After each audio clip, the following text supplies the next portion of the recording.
and which undocumented immigrants will be among the government's deportation priorities after the Supreme Court decision.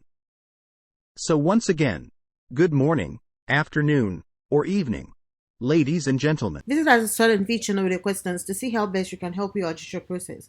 Please don't forget to subscribe if you're new to the channel. The Supreme Court of Justice has declared that green card holders who have permanent legal residence may be deported if found guilty of certain serious offenses, such as obstructing the course of justice. Judges Clarence Thomas, Samuel Alito, Amy Coney Barrett, and Chief Justice John Roberts all supported Judge Brett Kavanaugh's draft of the ruling. The separate opinion written by Judge Ketanji Brown Jackson is in agreement with the decision.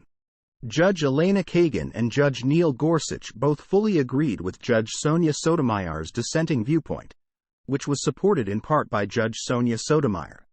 The ruling permits the federal government to deport those permanent residents who have been found guilty of specific serious offenses, even if they have been residing in the country for a long time and have built families. According to the magistrate's decision, the convictions for covering up after the fact and attempting to discourage victims from coming forward with allegations of inappropriate sexual behavior constitute offenses serious enough to qualify a person for deportation. Attorneys had claimed that the obstruction necessitated an open inquiry during the oral hearing prior to the decision, but Judge Kavanaugh, who wrote the main opinion in the decision, concluded that was not the case.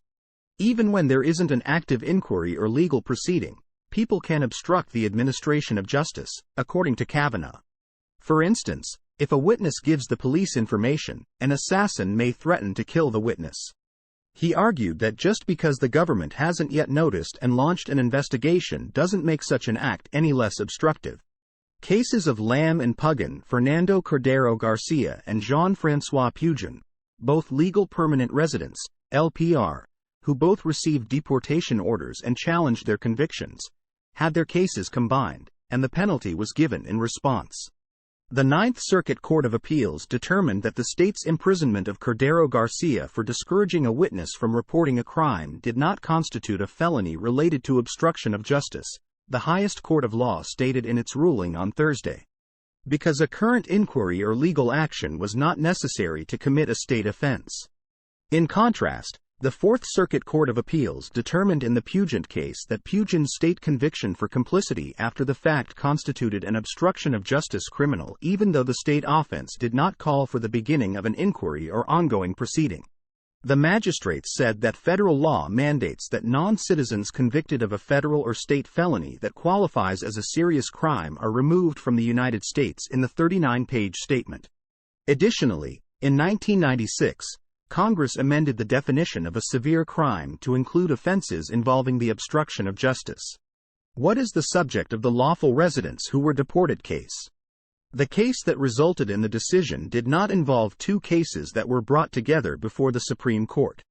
A Mauritius resident named Jean-François Pugin is a party to the legal dispute in Pugin v. Garland. He was granted permanent residency in 1989. The second case involves Fernando Cordero Garcia, a Mexican who was granted legal permanent residence in 1925.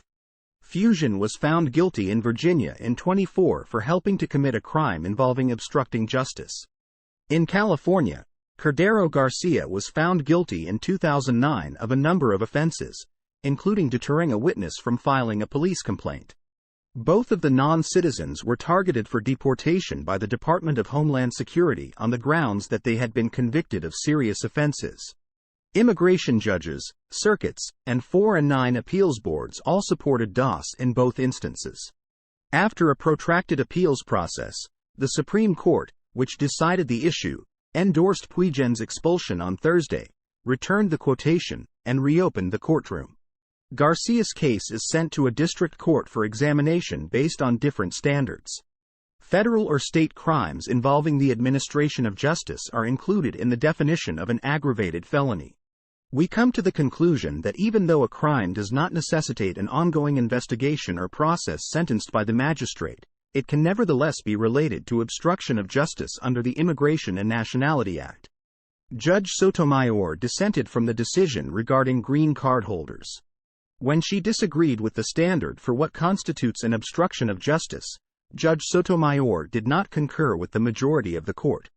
According to Sotomayor's dissenting opinion, tampering with an existing inquiry or process is at the heart of what an obstruction of justice felony means, from the earliest U.S. laws and dictionaries through federal and state statutes on obstruction.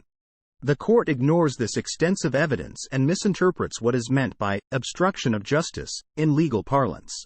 The judge stated that a portion of the Immigration and Nationality Act was passed by Congress in 1926. Tuggan admitted to helping to commit a severe crime. 9 of the 12 months of his prison term were suspended, considering that he was found guilty of a serious offense.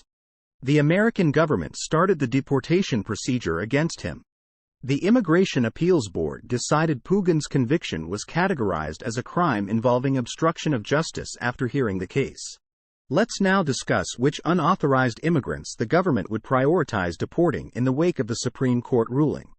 In what has been viewed as a success for the administration, the Supreme Court affirmed the deportation goals of the Joe Biden administration on Friday. Late September of last year saw the definition of these priorities. Alejandro Mayorkas, the Secretary of the Department of Homeland Security, addressed an internal memo to the directors of every agency under his supervision. In response to a lawsuit from Texas and Louisiana, the Supreme Court, Friday, he maintained those deportation priorities, concentrating on unauthorized immigrants who had committed serious crimes.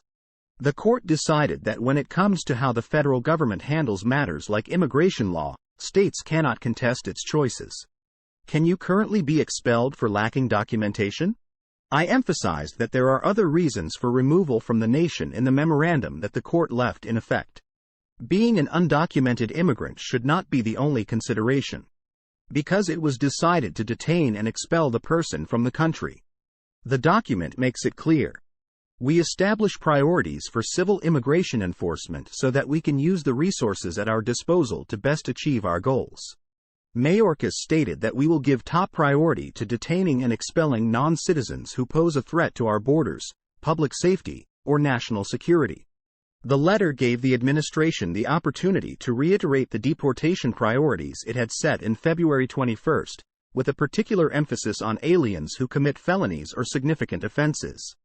Following incidents at the Del Rio, Texas, border crossing where Border Patrol agents on horseback charged several Haitian immigrants crossing the Rio Grande from Mexico seeking asylum with whips in hand, the U.S. Homeland Security Chief was forced to reiterate the administration's immigration policies.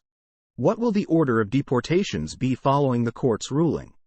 The administration would give priority to apprehending and expelling individuals who constitute a threat to American public safety and national security, as well as those who have just crossed the border unlawfully. Farmers, the elderly, and other people at risk of deportation under the Trump administration should not be arrested and deported, the DA's secretary had urged immigration and customs enforcement officers. Even though the cases had not yet been determined by the courts, DHS relied on a strict deportation priority list under the previous administration that featured immigrants who had been charged with crimes. Trump also declared that illegal immigration posed a threat to national and public security and gave immigration officers extraordinary authority to remove illegal immigrants for no other reason than that they lacked the proper documentation to remain in the country. The main concern is if the non-citizen currently endangers public safety. In a 22-page document, Mayor York explains we're keeping an eye on the priority of deportations. The government's deportation priorities have been faithfully followed ever since they were initially released in February 21 and renewed in September 22. According to Mayor York, the division he oversees keeps track of whether or not the rules set down at the start of the Biden administration are being followed. I have faith in the ICE leadership, the ICE workforce, and my personal leadership. I also have faith in the efforts I have made to interact with the ICA workforce and discuss similar issues with them. In a statement, he stated this. He sent the memo in September of the previous year. Texas and Louisiana, both under Republican control, disputed the federal government's deportation priorities, arguing that it had broken immigration law and should be held in detention and sent packing with the rest of the undocumented population.